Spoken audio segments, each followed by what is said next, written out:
Good morning. Stock 2020 में आप सबका स्वागत है। मैं हूं आशीष वर्मा और रोज की तरह ये मैच मेरे साथ खेलेंगे नीरज वाजपेयी। नीरज जी हाय, गुड मॉर्निंग। Good morning. सबसे पहले देख लेते हैं किस तरह की पिच पे आज का ये मैच होने वाला है। एसजीएक्स निफ्टी आपकी स्क्रीन पर आएगा और इंडिकेशंस हैं कि कल एक अच्छे सेशन के बाद आज फिर से मजबूती के साथ शायद भारतीय बाजार कामकाज करें। 40 अंक की बढ़त के इंडिकेशंस वहां से आते हुए दरअसल आज पूरे एशिया पैक में आपको हर निशान के साथ कामकाज देखने को मिलेगा। वजह एक तो कच्चे तेल में जो कल बाउंस आया, वापस खरीदारी देखने को मिली, उसकी मदद, और ऊपर से जो ओवरनाइट क्यूज अमेरिका से हमने पिकअप करे वो मजबूती के थे। अमेरिका में कल 1 से 1.5% की मजबूती थी। लगातार दिन भर में देखा था वहां पे बाइंग आई और दिन के हाईस पे जाके वो मार्केट्स क्लोज हुए। काफी हद तक वहां पे वो मार्केट्स ऑयल रिकवरी में जो फायदा आया है या रिकवरी आई उसका फायदा मिला है। एनर्जी जो वर्टिकल है वहां पे यूएस में 3% के आसपास का उछाल था। लेकिन यूरोप, नीरज जी? यूरोप बिल्कुल फ्लैट बंद हुआ और वहां पे कोई बहुत ज्यादा हरकत देखने को नहीं मिली। आप देखिए जो इंडाइसेस इंडिकेट कर रहे हैं कि यहाँ पे एक सबड्यूड सा ट्रेड था, क्योंकि तमाम सारी जो कंसर्न्स हैं वो कहीं एवरेज हो रही हैं, कहीं पे सबड्यूड हो रही है, तो उसका इम्पैक्ट इसमें देखते हुए मिल रहा है। लेकिन इम्पोर्टेंट आशीष ये जो अपने घरेलू क्यूज है जिसमें मैं एक डेटा हमेशा देखता हूँ, एफआईआई की बाइंग की जगह बिक्री हो रही है। कल 1000 करोड़ रुपए के आसपास की सेलिंग और कंटिन्यूस जो सेल चल रही है वो एक बड़ी चिंता की वजह हमको लगती है। वैसे यूरोप में अगर आप देखेंगे तो अच्छा था वो मार्केट, क्योंकि ज्यादातर लोग मान रहे थे कि वो पेरिस अटैक्स के बाद सोमवार को भी कमजोरी के साथ कामकाज देखने को मिलेगा। 1.5-2% के आसपास के एस्टिमेट से कमजोर होगा। उस लिहाज से तो एकदम सपाट बंद हुआ है, तो वो मार्केट्स भी उस पेरिस अटैक से उभरते हुए नजर आए। उस लिहाज से उसे पॉजिटिव देखना चाहिए। ये सच है, डेटा अभी भी कमजोर है। 1000 करोड़ रुपए के आसपास कैश मार्केट में एफआईआई की बिकवाली। इनफैक्ट वायदा में वो जो फ्यूचर्स में वो शॉर्ट्स ही बना रहे हैं अभी भी एफआईआई। तो हर खरीदारी में, हर उछाल में बिकवाली के शायद मौके ढूंढ रहा है एफआईआई यहाँ पर। शायद ये कह सकते हैं, या दूसरा मैं कहूंगा कि बहुत जगहों पे आप देखिए पॉकेट्स में बाइंग चल रही है, तो इसको अपने अपनी तरह से लोग इंटरप्रेट कर रहे हैं। शायद वो ऐसी पॉकेट में एफआईआई इंटरेस्ट की ज्यादा है नहीं एक्चुअली डोमेस्टिक फंड, इसलिए आप देखिए मिड कैप में बहुत तेजी दिख रही है। तो अपने अपने हिसाब से लोग मार्केट को इंटरप्रेट कर रहे हैं, लेकिन एफआईआई के हिसाब से अगर आप ट्रेड करेंगे तो वीकनेस है। जैसा कि हमको लगता है कि अभी कम से कम 10, 15, 20 ट्रेडिंग सेशन तक मार्केट बहुत वोलेटाइल रह सकता है। इसके बाद एक जो ग्राउंड बनेगा शायद वो वहां से तेजी, बड़ी तेजी जिसको कहते हैं, वो बनना शुरू हो। तो अच्छे दिन शायद आ सकते हैं। लेकिन शुरुआत कहां से होगी आज की? शुरुआत ऑयल कंपनीज के साथ मैं करना चाहूंगा। बीपीसीएल और एचपीसीएल 2 ऑयल मार्केटिंग कंपनीज है, हमें लगता है यहाँ पे खरीदारी करनी चाहिए। कल आप ऑयल का डेटा देखिए और उसका चार्ट देखिए। कच्चे तेल की बात मैं कर रहा हूँ, बहुत तेज गिरावट शाम को कल देखने को मिली। उसमें ब्रेंट क्रूड जो है 1% करीब $1.25 नीचे गया। जो WTI है वो 40 के आसपास चला गया।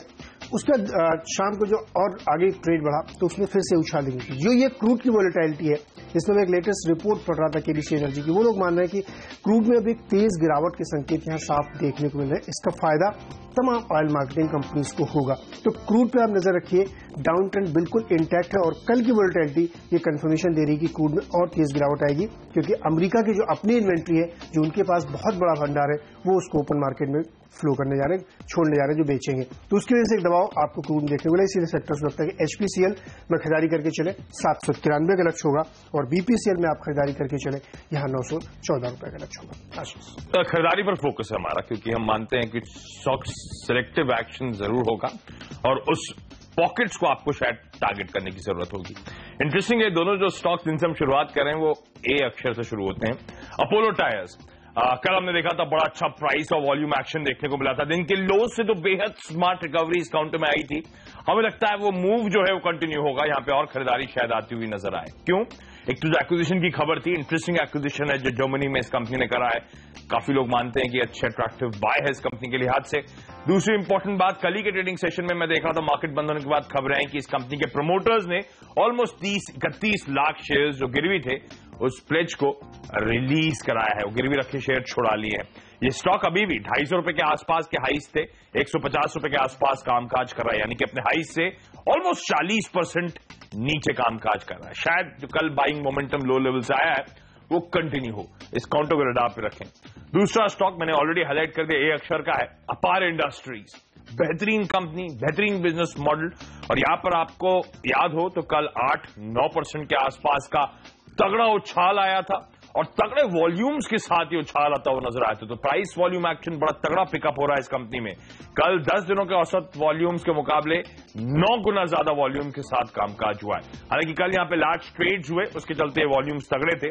और बेहद इंटरेस्टिंग है, एल बेनिफिट ट्रस्ट ने 16.5 लाख शेयर्स इस कंपनी के बेचे, लेकिन जो बायर्स हैं वो हमें ज्यादा इंटरेस्ट कर रहे हैं। फिडेलिटी इंडिया फंड ने almost 7.5 lakh shares, HDFC mutual fund ने अपनी 2 स्कीम्स के तहत ऑलमोस्ट 9 लाख शेयर इस कंपनी के इन लेवल्स के आसपास एक्वायर करे हैं।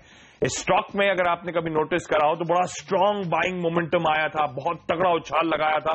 उसके बाद से इन लेवल्स के आसपास 400, 450, 550 के लेवल्स के आसपास लंबे अरसे से काउंटर कंसोलिडेट कर रहा है। अभी लास्ट ट्रेड के बाद हमें लगता है शायद ये कंसोलिडेशन जोन के बाहर जाता हुआ नजर आए और स्ट्रांग अप मूव्स देखने को मिले और ये लंबी रेस का घोड़ा नजर आता है। आज के लिए लेवल्स आपकी स्क्रीन पर, लेकिन इस काउंटर के बारे में पढ़ें, रडार पे रखें इस कंपनी को। चलिए इसी के साथ वक्त है हम दोनों की टीम्स के अब डिपेंडेबल खिलाड़ी जानने का।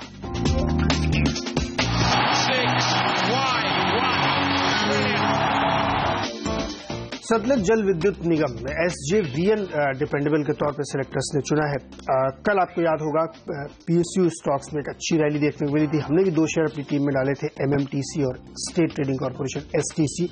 दोनों ने बहुत शानदार परफॉर्मेंस की और आपको अच्छी खासी कमाई कराई होगी। आज SJVN सिलेक्टर्स चुन रहे हैं। का मानना है कि मिड कैप और PSU दोनों ही जो सेक्टर है उसमें एक अच्छी तेजी बन रही है और ये दोनों कैटेगरी के एक साथ बिलोंग करती है कि मिड कैप भी और सरकारी कंपनी भी है। हाइड्रो पावर की कंपनी है और सेक्टर्स को लगता है कि यहाँ पे आपको रडार पर नजर रखनी चाहिए। बहुत बढ़िया मोमेंटम इस पे चार्ट पे भी बनता हुआ दिखा है। खास बात यह है कि हाल फिलहाल में आपने देखा होगा कि तमाम सारी कंपनियों में बड़े बड़े स्टेक्स बड़े बड़े इन्वेस्टर्स ने लिए हैं, जिसकी वजह से बहुत अच्छे रनअप देखने को मिले। और इस समय जैसा कि मैं बार बार कह रहा हूं कि पोर्टफोलियो चर्निंग चल रही है, लोग सेक्टोरली अपने आप को एडजस्ट कर रहे हैं। जहां पे बहुत ज्यादा हो, जैसे फार्मा में आप देखिए सेलिंग दिख रही है, लेकिन उसके अगेंस्ट आपको बैंक में, राइस में, एविएशन में, इनमें खरीदारी दिख रही है। तो जो बहुत डाउन हो चुके थे स्टॉक, जो बहुत गिरावट आ चुकी थी, वहां पर खरीदारी देखने को मिली। SJVN वैसा स्टॉक है। पावर सेक्टर पर नजर रखिए, बीट एंड डाउन सेक्टर है, तमाम सारे स्टॉक्स यहाँ पर अट्रैक्टिव है और SJVN सेक्टर्स को इसीलिए पसंद आता हुआ दिख रहा है। बहुत स्ट्रांग बज है कि इसमें एक बड़े इन्वेस्टर्स जो है बड़ी चंक खरीदारी की बात चल रही है, बज है। तो अब किसी भी दिन वो डेटा नंबर आपके साथ आ सकता है। फंडामेंटली कंपनी स्ट्रांग है, 90% सरकार की अपनी होल्डिंग है, कोई डेट नहीं कंपनी के ऊपर, कोई प्लेज नहीं और बेहतर परफॉर्मेंस कंपनी ने लगातार दिखाया है क्वार्टरली नंबर्स में भी अगर आप देखेंगे तो। सेक्टर्स को ऐसा लगता है कि यहाँ पर खरीदारी करनी चाहिए, क्योंकि जो इसका IPO आया था 27 रुपए के आसपास आया था और उसी के आसपास ये ट्रेड करता हुआ दिख रहा है। निश्चित तौर पे यहाँ से अब आप ऊपर जाने की गुंजाइश इसमें बनती हुई है, इसीलिए सेक्टर्स इसको चुन रहे हैं, क्योंकि वो उनकी कोशिश है कि आपके लिए वो डाउन वाले सेक्टर्स लेके आए जहां पे है। तो आश्चर्य नहीं होगा कि आज पावर सेक्टर ही आपको धूम मचाता हुआ दिखे। SJVN टॉप तक होगी, 33 रुपए का लक्ष्य लेते हुए इसमें खरीदारी करके चले, 27.50 में स्टॉप लॉस रखें। और पावर सेक्टर के लिए तो बड़ी अच्छी खबर है जो कल रिलायंस इंफ्रा के लिहाज से आई थी कि कोई pension fund, globally renowned pension fund India के प्राइवेट पावर सेक्टर में पैसा लगा रहा है, जो डिस्ट्रीब्यूशन कंपनीज हैं। तो शायद वो सरकार की तमाम स्कीम्स और आउटलुक दुनिया भर के निवेशकों को पसंद आ रहा है। तो ये स्पेस एक्चुअली रडार पर रहनी चाहिए। MTNL होगा हमारा आज का डिपेंडेबल खिलाड़ी। एक सरकारी कंपनी और PSUs पर हमारा भी फोकस है। जैसे हमने अपार इंडस्ट्री के केस में हाईलाइट करा था, प्राइस वॉल्यूम एक्शन में बड़ा तगड़ा पिकअप देखने को मिल रहा है। इंटरेस्टिंगली MTNL भी एक ऐसे ही स्टॉक है, 7% के आसपास का उछाल था, बेहद स्ट्रांग वॉल्यूम्स के साथ ये उछाल आया है। इनफैक्ट शायद वो तमाम कंपनी, शायद वो तमाम सरकारी कंपनी जो थ्रो अवे वैल्यूएशंस में है, हमें लगता है वो आपकी इस समय बाइंग लिस्ट में होनी चाहिए। उस कड़ी में एक MTNL हमेशा से एक शेयर रहा है। जो सबसे बड़ा ट्रिगर है इस कंपनी के लिए, हम कई बार हाईलाइट कर चुके हैं, वो है BSNL के साथ मर्जर जो होना है, जो विलय होना है। और कुछ मीडिया रिपोर्ट्स तो इस बात तक को हाईलाइट करती हैं कि शायद ये जो विलय है ये इस साल दिसंबर में, यानी कि अब तो 1-1.5 महीने का ही समय रह गया है इस विलय का कल्मिनेशन होने में, और शायद इसीलिए प्राइस वॉल्यूम एक्शन अब आपको पिकअप होता हुआ नजर आ रहा है। कहा जा रहा है अगले फाइनेंशियल ईयर अप्रैल 2016 से ये एक न्यू फॉर्म्ड एंटिटी के तौर पे ऑपरेशन शुरू करेंगे। BSNL MTNL मिलकर ये ऑपरेशन शुरू करते हुए नजर आएंगे। BSNL के अच्छी बात MTNL के शेयरधारकों के लिए, जो BSNL के ह्यूज एसेट्स की बाजार बात करता है, वो assets finally listed entity MTNL में शायद मर्ज होते हुए नजर आए। इनफैक्ट आपको याद होगा इस साल की शुरुआत में PMO यानी कि प्राइम मिनिस्टर्स ऑफिस ने रिक्वेस्ट की थी IIM बैंगलोर से एक फीजिबिलिटी रिपोर्ट जो BSNL MTNL के विलय की है उस रिपोर्ट को प्रिपेयर करने के लिए। ये रिपोर्ट मेरे ख्याल से IIM बैंगलोर ने जुलाई में सबमिट करी थी, जिसमें कहा गया था कि जो कंसोलिडेटेड एंटिटी होगी, मर्ज एंटिटी होगी, उसकी कॉम्पिटिटिवनेस एट पार होगी प्राइवेट सेक्टर प्लेयर्स के लिए जो इस इंडस्ट्री में ऑलरेडी कार्यरत हैं। DOT और गवर्नमेंट की सुपरविजन में कहा जा रहा है ये प्रोसेस जो है जल्दी इंप्लीमेंट होता हुआ नजर आएगा, एक सिंगल टेलीकॉम फर्म बनती हुई नजर आएगी। अगर वो टाइमलाइन वाकई सही है तो शायद ये बाइंग तगड़ी तरह से कंटिन्यू होती हुई नजर आए। इस काउंटर को रडार पे रखें उस लिहाज से। एक और इंटरेस्टिंग बात जो इस मर्जर से थोड़ा सा हटकर है, जो डेवलपमेंट रिपोर्ट किया गया था कि तमाम कंपनीज अपने स्पेक्ट्रम्स को शेयर कर सकती हैं, ट्रेड कर सकती हैं, ये बहुत बड़ा पॉजिटिव है बीएसएनएल और एमटीएनएल के लिए, क्योंकि इनके पास एक्सेस स्पेक्ट्रम है, अनयूटिलाइज स्पेक्ट्रम में कहा जाता है, और ये जो मूव है उससे इन दोनों कंपनीज को भरपूर फायदा मिलता हुआ नजर आएगा। हालांकि ये मेरे ख्याल से बाजार के कई जानकारों को बात पता है, लेकिन इस काउंटर को रडार पे रखें। ये विलय की प्रक्रिया अगर शुरू हो रही है, दिसंबर में होने वाली है, तो स्टॉक में स्ट्रांग मूव्स आ सकते हैं। यहां पे एक छोटा सा ब्रेक लेंगे, ब्रेक के बाद हम दोनों की टीम्स के मिडिल ऑर्डर के खिलाड़ियों पे फोकस।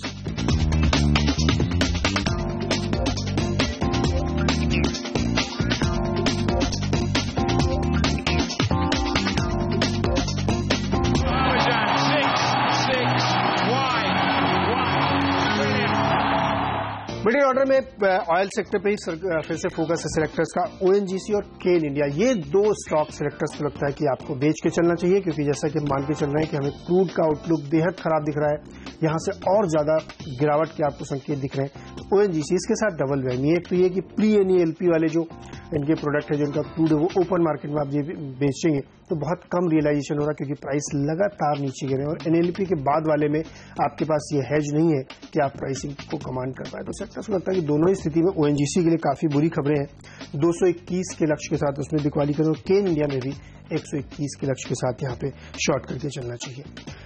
मार्केटर लाइंस एक छोटी शिपिंग कंपनी है, और यहां पे सेक्टर्स को लगता है खरीदारी करनी चाहिए। इसमें काफी बढ़िया मोमेंटम देखा गया है, कंपनी एक्सपैंड कर रही है, और हाल फिलहाल में जिस तरीके से बाल्टिक इंडेक्स में तेजी बनती दिखी, तो उसका भी एक फायदा इनको मिलेगा। मार्केटर लाइंस केवल शिपिंग नहीं है, इसमें 2-3 और एलाइड बिजनेसेस हैं जो बहुत बढ़िया परफॉर्म कर रहे हैं। सेक्टर्स को लगता है कि इसको आप रडार में रखिए, यहाँ पे खरीदारी बनती है। 27 का लक्ष्य, 24.50 पे स्टॉप लॉस होना चाहिए। फोकस खरीदारी पर है और कुछ दिग्गज स्टॉक्स हमारे रडार पे हैं। सबसे पहले आईसीआईसीआई बैंक, बहुत तगड़ी पिटाई इस बैंक की हुई, अपने रीसेंट लोज के आसपास कामकाज कर रहा है, क्योंकि प्राइवेट सेक्टर बैंकिंग स्पेस में कल आपको याद होगा पीएसयू बैंक के बाद अच्छी खरीदारी देखने को मिली थी। हमें लगता है वो ट्रेंड कंटिन्यू हो सकता है। अगर बाजार में यहां सिर्फ अपमूव्स हैं, 8000 तक के लेवल्स तक जाने का दमकम है, तो ये प्राइवेट सेक्टर बैंकिंग स्पेस को लीड करना बहुत जरूरी है। आईसीआईसीआई बैंक ने हालांकि अपनी 6% जो स्टेक है, कुल मिलाकर अपना जो लाइफ इंश्योरेंस कारोबार है, तो उसमें 6% स्टेक अजीम प्रेमजी और सिंगापुर गवर्नमेंट की जो तिमासिक होल्डिंग्स है उसको बेचने की मंजूरी दे दी है।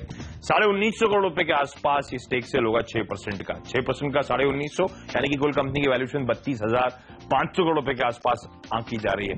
एक अच्छा ट्रिगर है इस कंपनी के लिहाज से। लेकिन ध्यान रखें, इससे पहले जब मैं पढ़ रहा था कुछ आर्टिकल, तो मूल्यांकन कई लोग मान रहे थे 36,000 करोड़ रुपए के आसपास का है, तो उससे तो नीचे ये डील हुई है। इनफैक्ट ईसॉप जब अपने कर्मचारियों को दिए गए थे तब मूल्यांकन करा गया था 38,000 करोड़ रुपए के आसपास का, तो एक डैम्पनर हो सकता है। लेकिन आईसीआईसीआई बैंक आज अड़ा पे रखे, हमें लगता है खरीदारी आएगी। सन फार्मास्यूटिकल्स, फार्मा में हमने देखा था कुछ सिलेक्टिव बाइंग कल इमर्ज होती हुई, आज मूव करेगा, यहां से तगड़ी रैली दिखा सकता है, पता नहीं मुझे। लेकिन कुछ स्टॉक्स जो मैं लगातार हाईलाइट करता हूं, जैसे कि आईसीआईसीआई बैंक की बात करी, सन फार्मास्यूटिकल्स की बात करी, कमजोरी में मौके ढूंढने हल्की हल्की खरीद करने के, तो वो निबलिंग वाली जो बात मैं करता हूं, 758 तक के लेवल तक यहां पे आज के लिए अप्रोच करें। Adani port and special economic zone, ये स्टॉक की भी अपने रीसेंट हाई से अच्छी खासी करेक्शन आ चुका है, हमें लगता है इसको भी रडार पर रखना चाहिए। अदानी ग्रुप में तो सबसे बेहतरीन बिजनेस मॉडल, बेहतरीन कंपनियां नजर आती हैं हमको, यहां से वापस एक स्ट्रॉन्ग रेटिंग का कैंडिडेट है, और टाइम करना हमेशा मुश्किल है, तो हल्की खरीदारी 279 तक के लेवल तक यहां पे अप्रोच करें। और इसी के साथ वक्त है हम दोनों की टीम्स क्या फ्री हिट खिलाड़ी जानने का। Gujarat Ambuja exports free hit के तौर पर सेक्टर्स ने चुना है, उनको मानना है कि इसमें खरीदारी करके चले। कल का दिन आप देखिए एग्री कंपनीज का था, चाय के शेयरों में जबरदस्त तेजी, राइस के शेयरों में जबरदस्त तेजी, शुगर सेक्टर्स में 20-20% तक के अपर सर्किट्स, बहुत सारे स्टॉक्स में पूरे सेक्टर तेजी। आज मुझे लगता है कि वही सेक्टर कंटिन्यू करेगा, और उसमें जो दूसरे स्टॉक्स हैं जहां बहुत तेजी नहीं बनी, तो वो बनेगी। गुजरात अंबुजा एक्सपोर्ट्स वैसी ही कंपनी करती क्या है, बेसिकली जो तमाम एग्री प्रोडक्ट्स हैं उसमें है, जिसमें एग्रो बेस ऑयल है, मेज प्रोडक्ट्स हैं, और इसके साथ ही रिफाइंड ऑयल के सेगमेंट में बड़े प्लेयर के तौर पे है कंपनी।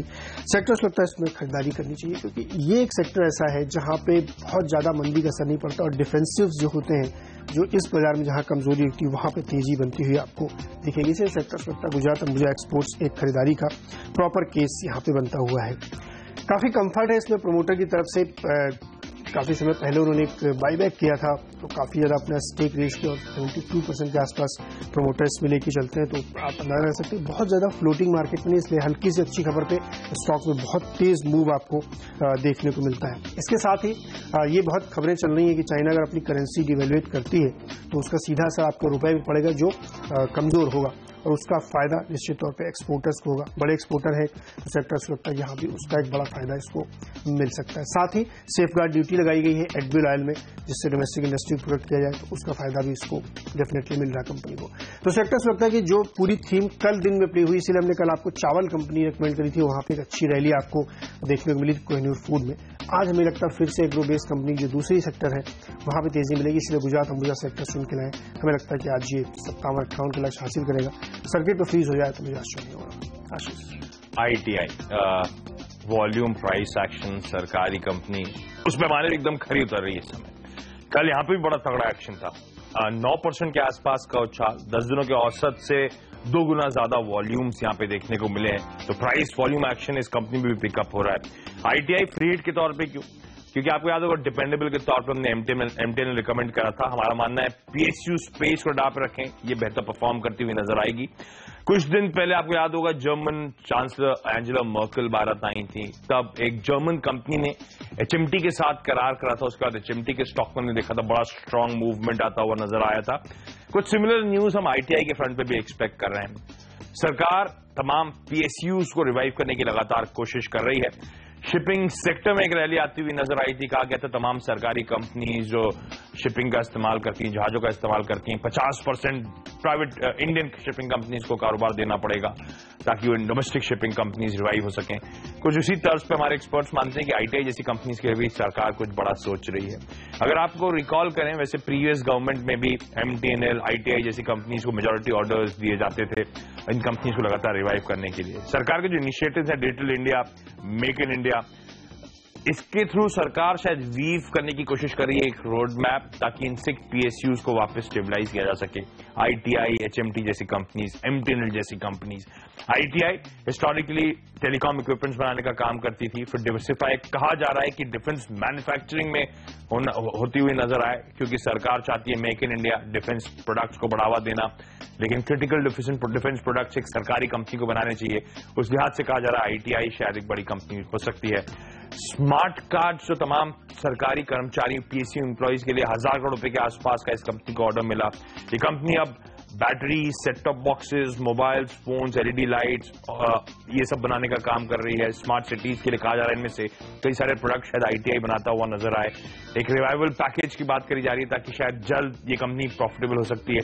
काफी सारे इंटरेस्टिंग डेवलपमेंट्स हैं, कब मैच्योर होंगे, किस तरह से होंगे, ये रडाप रखना होगा। लेकिन इस स्टॉक में जो प्राइस वॉल्यूम एक्शन आ रहा है, लग रहा है कि कुछ जल्द हलचल होगी। इस कंपनी के लिए सबसे अच्छी बात तो मुझे लगती है जो 750 करोड़ रुपए के आसपास का market cap, huge land bank की बाजार हमेशा से बात करता है। 750 करोड़ रुपए के मार्केट कैप में 90% सरकार की होल्डिंग है, 10% ही फ्री फ्लोट है, 75 करोड़ रुपए के आसपास का महल।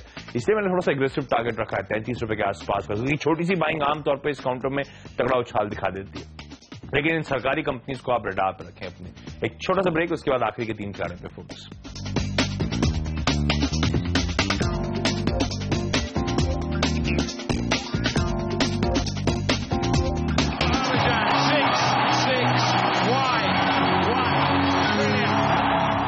आखिर के 3 स्टॉक्स में पहला DLF होगा और कल इनको CCI की तरफ से एक मंजूरी मिल गई जो GIC इन्वेस्टमेंट है, तो सेक्टर्स लगता है कि यहाँ की खरीदारी का रुझान बनता है। 118 का लक्ष्य रखें और 108 के आसपास स्टॉप लॉस।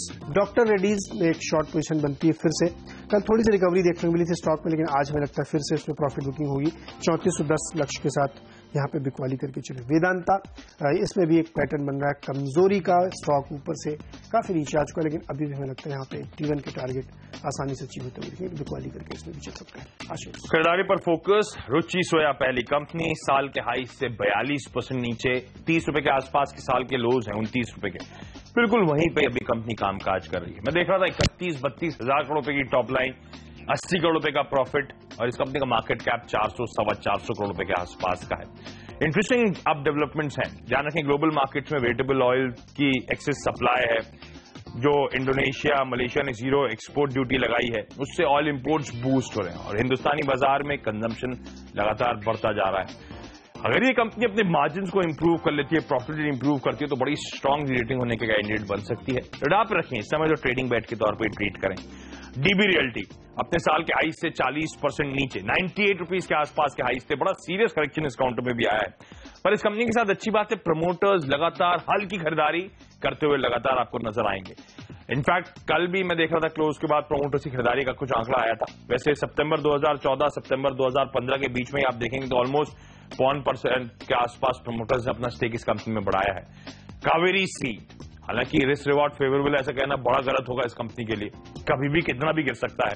कल 10-10.5% के आसपास की पिटाई हुई थी, लेकिन अपने हाई से जिस तरह का सीवियर करेक्शन दिखाया, एक तो प्रीमियम वैल्यूएशन कमांड करता था, सेक्टर में कुछ ग्रोथ को लेकर चैलेंजेस आए थे, तो वो सब प्राइस में डिस्काउंट होना शुरू हो गया था। बहुत तगड़ी पिटाई हो रही है। तो इस कंपनी में अगर आप रिस्क अवर्स हैं तो बिल्कुल ना ट्रेड करें, स्ट्रिक्ट स्टॉप लॉस लगाएं। और मैंने थोड़ा डीप स्टॉप लॉस दिया है क्योंकि वोलेटाइल बहुत ज्यादा था ये काउंटर। हमें लगता है आज शायद खरीदारी लौटती हुई नजर आए। सिर्फ ट्रेडिंग के लिहाज से इस समय मानसिकता बनाए 395 तक की कुछ तक अप्रोच करें। चलिए, हम दोनों की 10-10 की टीम पूरी हो चुकी है। उम्मीद करते हैं आज का ट्रेडिंग सेशन आपके लिए अच्छा रहेगा, लेकिन हम दोनों को दीजिए इजाजत। एक छोटा सा ब्रेक, सीएनबीसी आवाज की तमाम दर्शकों के ब्रेक के बाद लेकर आएंगे मार्केट काउंटडाउन और बाजार के हमारे तमाम दर्शक देखें मॉर्निंग टिका। नमस्कार।